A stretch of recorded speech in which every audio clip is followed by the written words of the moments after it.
My name's Ruby and I will be doing a poetry workshop today. I'm going to be talking about my own poetry and some poetry from some poets that I love and that have inspired me, some people that inspire me, sort of general people as well, what made me start writing poetry, and hopefully get you guys to start writing some of your own poems as well. I'm going to start by just sort of talking a little bit about poetry. When we think about poetry, I know I used to at school, we were sort of forced to do it. It was always sort of studying the old style poetry, sonnets and things like that. They're not my favourite style, but this sort of dates back to quite a long time ago. But this day and age is so different and diverse that it's a lot more fun, and there's just so much more to do now than what there was. So a lot of questions. I've got some questions here which I've sort of thought that you guys might ask me. Do poems have to rhyme? No, they don't. Basically, some of mine do, some of mine don't. You guys might love to rhyme or not at all. One of my favourite poets, Ruby Kaur, I don't know if you can see that. This was her first published collection of books, of poems, Milk and Honey. It's really good. I'll read you some of that later. She does not rhyme at all. Another question, how long should my poem be? Doesn't matter. Some of my poetry is 2 A4 sides, as you can see here.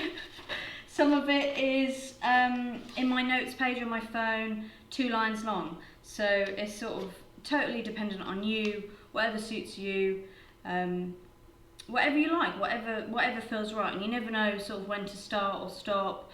You just keep going, you revisit it, you go back to it. It's just sort of whatever suits the person.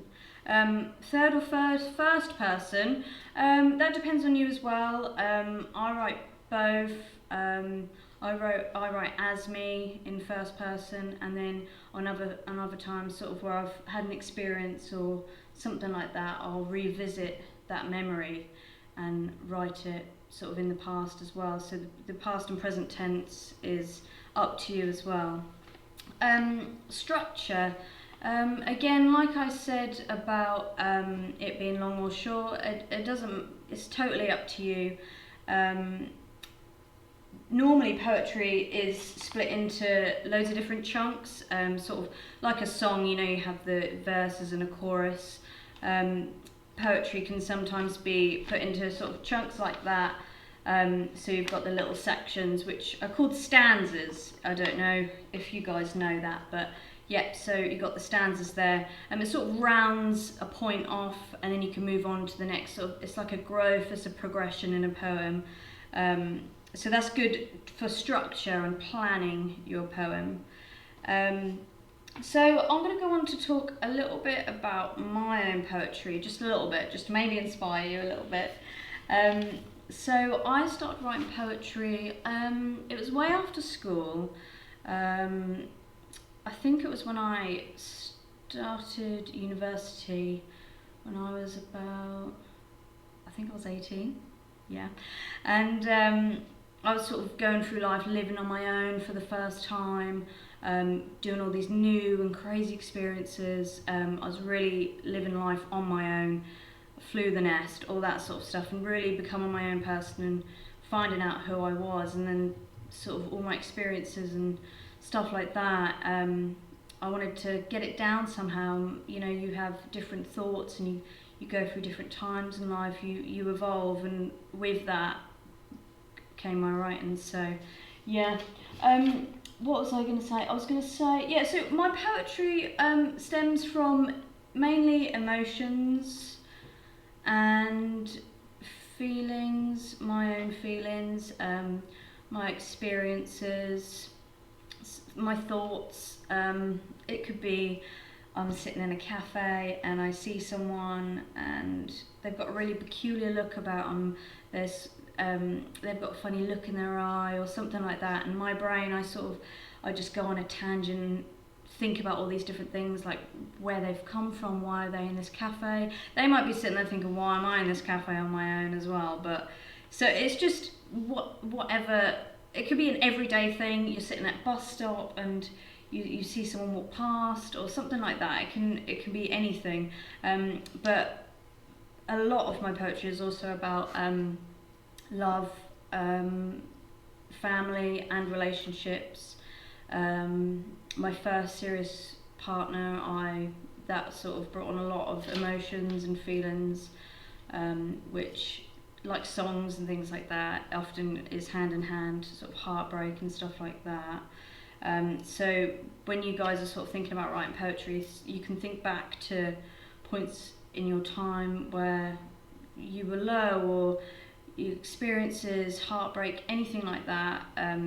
You can revisit and sometimes turn that into not a positive, but you can put it down and get it out in a different way rather than just talking about it. It's your own and you almost take control of it, which is a really nice thought for me personally.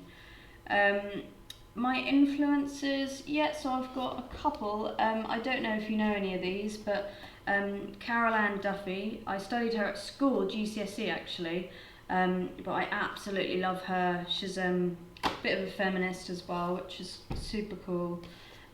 John Cooper Clarke, who is like the punk rocker of poetry, and I absolutely love him. I saw him live in Lowestoft, of all places Lowestoft, which was so cool as well.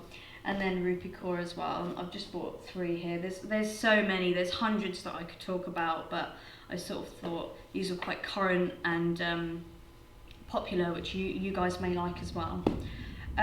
So I might read a poem. Here I'll read this one out. It's called Concrete Paradise. This one is about homelessness. I've never experienced homelessness myself, but I work at the YMCA with people that have experienced homelessness. So I actually wrote this poem before I started working here, which is quite interesting. I don't know if I would change it now. Maybe I can revisit it, but I'm going to read this out and then have a little chat about it, I suppose. Okay.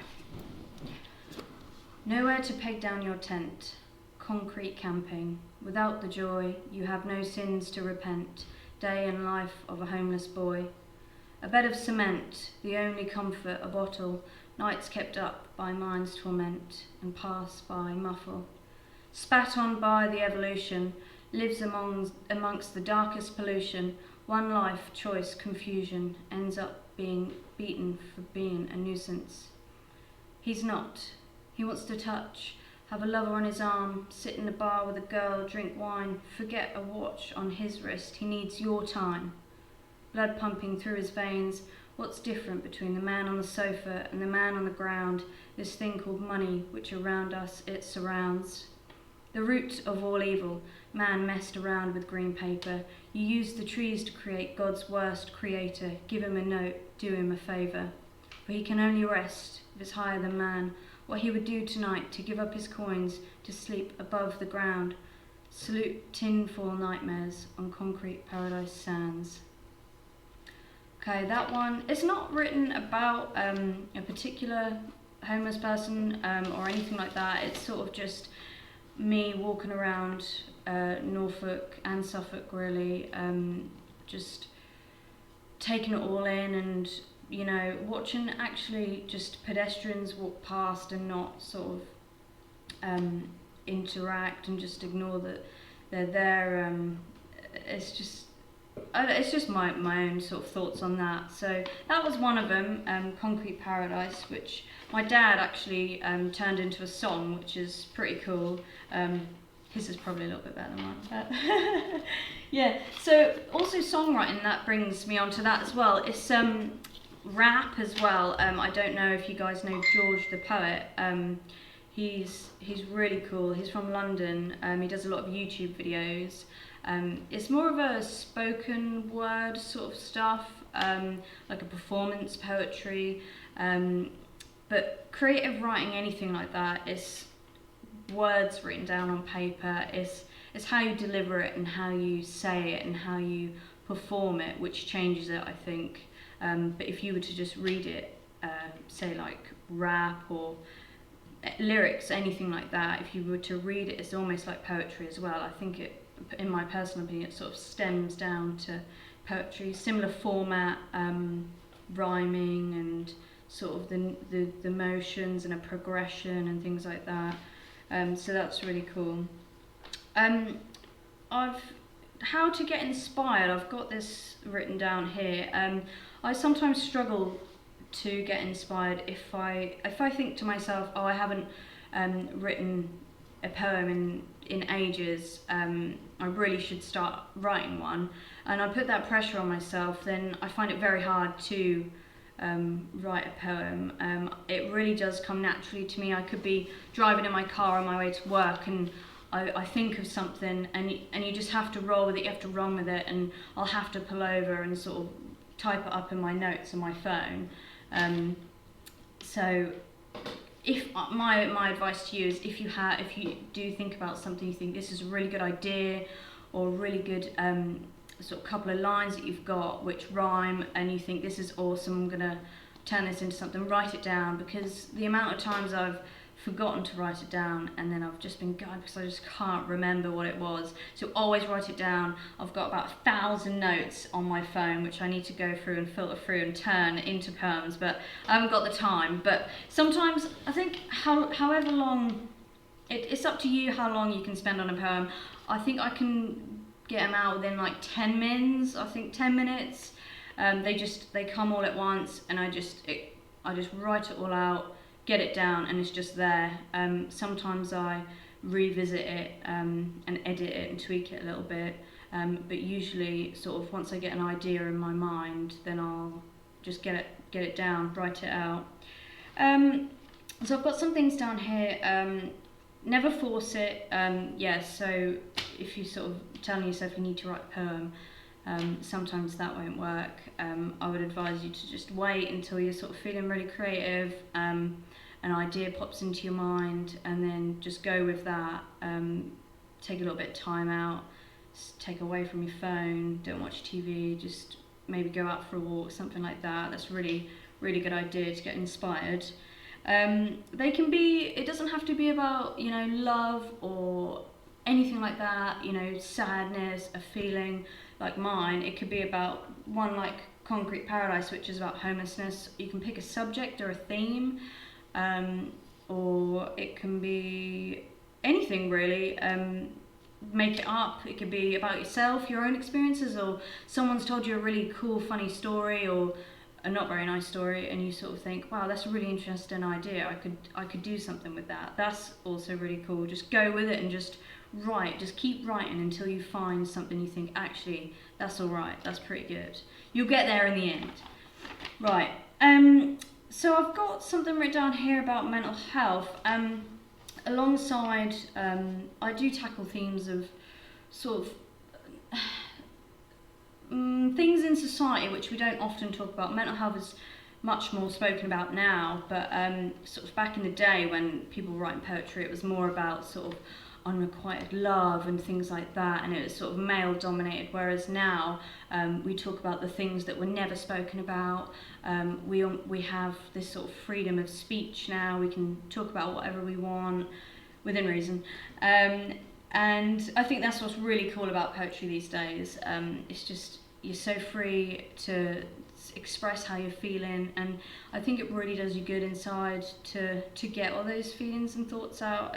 I know it's helped me so much. It's almost like art therapy, tackling sort of mental health and stuff as well. When I have a feeling or an emotion or a thought that I can't get rid of, or I'm not sure how to handle myself, I might turn it into a poem or write about it, and then I can sort of process it, digest it, and then it comes out in sort of an abstract way, which is sometimes works out really cool, and sometimes it's a bit wacky, and I'll save that for later. But, yeah. So I do suffer with some mental health issues. So I think maybe partly because I'm quite creative, and if you guys are creative as well, sometimes alongside the creativity is sort of this unstable sort of person who is expressing themselves in ways they're trying to understand themselves in different ways. So we explore some of the darkest times. I know if I'm feeling sort of low or anything like that, and I want to write a sort of thought-provoking poem, we do have to visit those dark places in our minds, which can be quite tricky because you're taking yourself back to those dark places, which isn't, so obviously be careful when you're doing stuff like that. You need to understand yourself and how to go in and out of that. Make sure you don't sort of go too far down the rabbit hole, but in order to make some good poetry, I think you need to really go back to those dark places and sort of test yourself, test the waters, and get to a point where you can come out of that and then reflect on it and really process it. That's lovely. Thank you, guys. So when I'm going to read another one out. This actually links on perfect to that, because this was one I was at home one day. I was having a bit of a bad time, which we all do. We're all going through with our own stuff, and I thought, right, what am I going to do with myself? I wasn't sure how to get out of this mood I was in, so I took myself off for a walk. And I said to myself, right, I'm going to go for a walk. And I was in this woods on my own, and I couldn't see anyone about, and I just screamed as loud as I could for as long as I could, and it was the most amazing feeling ever. It echoed, and I could just hear it for ages. So I really suggest you do that if you don't know what to do with yourself. Make sure there's no one around though, otherwise people might get a little bit scared. And then I sat there after my walk, and I was like, what on earth did I just do? That was pretty cool. So I wrote a poem about it, and I'm going to read it out. Okay, it's called Sad Girl Forest. Take this as it is. It's just my poem. It's not, some may like it, some may not. Just, yeah. Okay. Today I cried myself to the forest, and when I got to the forest, I cried myself around that too. Today I went to the forest and screamed.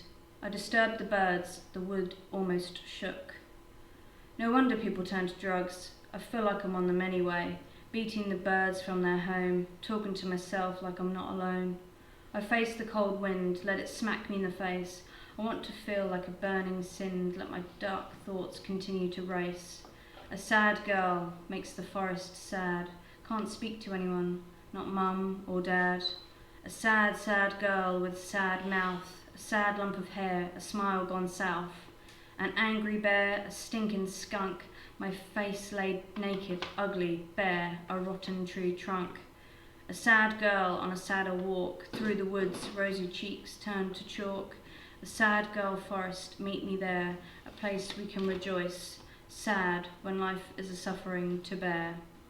So that one was just about my experience, sort of having a pretty bad day and taking myself off and having a cry and having a scream in the woods. Very, very normal. But what I got out of that was a real positive. I made a poem out of it, and it was a real release. And just simple things like that. It's just, I think it's good for you to get it out in sort of a sensible way.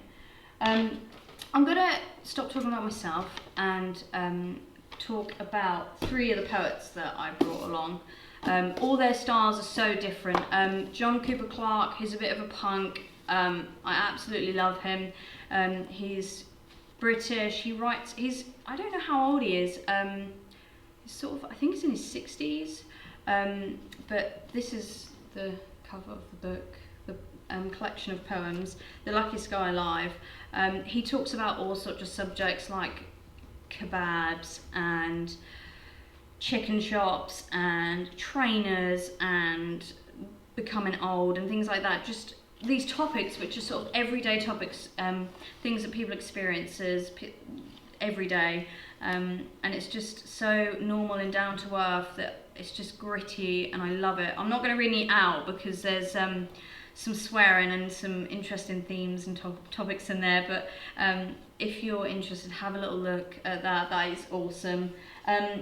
My advice to you, if you're writing your own poetry, is to not be too worried about the borders of, you know, keeping it clean and neat and, you know, all those sorts of things. I'd say just go with it. If you're going to swear, you're going to swear.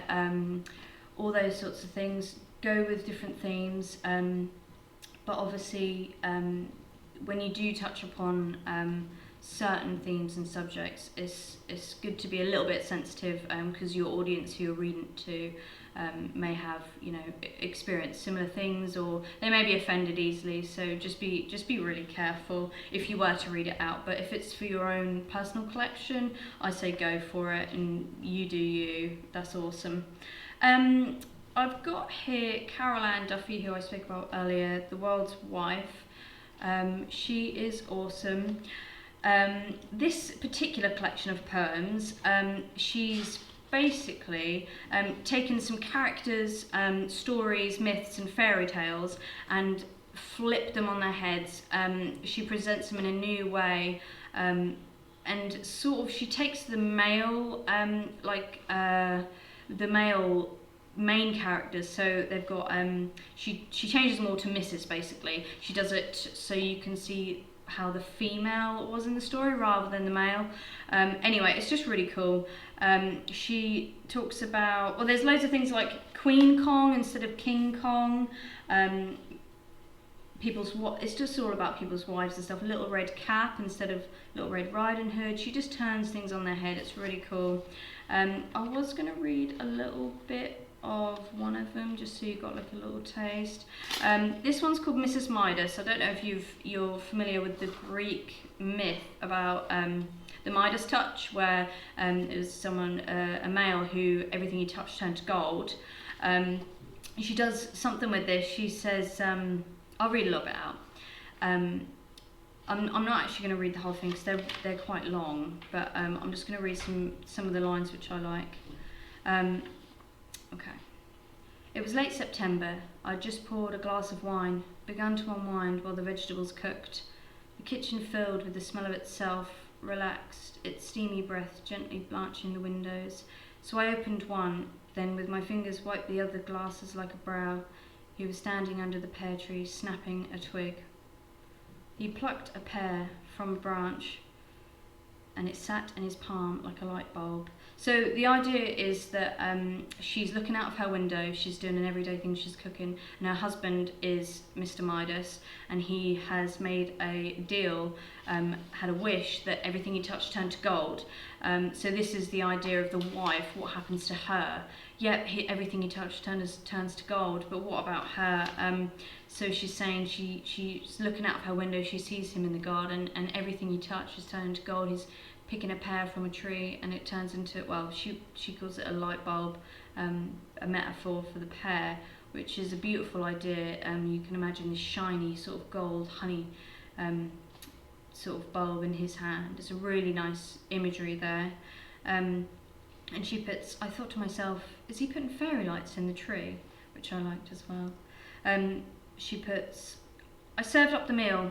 For starters, corn on the cob.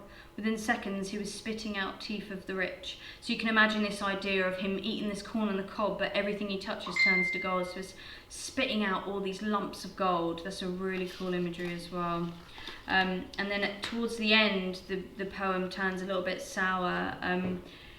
She starts talking about how actually it's not as good as it seems. Her husband's obviously thought, it would be great to have all the gold in the world, but actually it's not all that. She starts to say he turns the spare room into the tomb of Tutankhamun, and at the end, on the final stanza, she says, what gets me now is not the greed, but the lack of thought for me, pure selfishness. So the fact that he, everything he touches turns to gold. They sleep in separate rooms. she can't be near him. The relationship's ruined now because, you know, he wanted everything for himself. He wanted everything he touched turned to gold. I don't know if you've seen the Skittles advert, but where the man touches everything and it turns to Skittles and goes all over the floor. It seems great at the time, but I don't think it is in the end. Right, I've got another one. Has anyone got any questions at the moment? I don't know if I'm going too fast or anything like that. I don't know if I can read what you're writing on there. No, I should get some glasses really. Sorry, I can't read that at the moment. But I will at the end, and I'll answer some questions. For writing your own poetry, I think a lot of reading is probably good for you guys as well. Obviously, just looking on YouTube is really good. You don't have to buy books. Most of it's on YouTube, and I know on Spotify a lot of poems are recorded on there. Poets have got like albums of poetry now, which is really cool. A lot of YouTube videos have their own cool videos with it as well. Sorry, YouTube poets have videos which of them reading the poems out, and they've got this whole idea. This is Rupi Kaur, who is Canadian poet. She has written, and she does little drawings in her poetry as well. So if I sort of show you this one, I don't know if you can see, she does little illustrations as well, which is really cool. She does it all herself. These poems are very different, they don't rhyme. She does it in like a series. It's got, let me have a look. So on the contents page, she's got 4 different sections. The hurting, the loving, the breaking, the healing. And I think it, from what I gathered from it, is the being in a relationship, you've got the hurting, you've got the loving part of it, you've got the breaking part of it, and then you've got the healing process at the end. I love this idea of the progression as well. I really, really like it. I've got a few little bits that I can read for you. So I'll just go for it. It is part of the human experience to feel pain. Do not be afraid. Open yourself to it. Evolving. So that doesn't rhyme at all, but it's just sort of it's almost like a statement. It's just a sort of like a paragraph. It's just something to think about, which is really nice. This one's only 1 line long. Loneliness is a sign you're in desperate need of yourself. I really like that idea, and things like this can, when I read stuff like this, it really inspires me to write my own stuff. I'll sit there and look at this and read this and think, yeah, actually, and then apply it to my life. You guys can apply it to yours, and then that can sort of help get you sort of started to write your own, which is pretty cool. I've got another one here.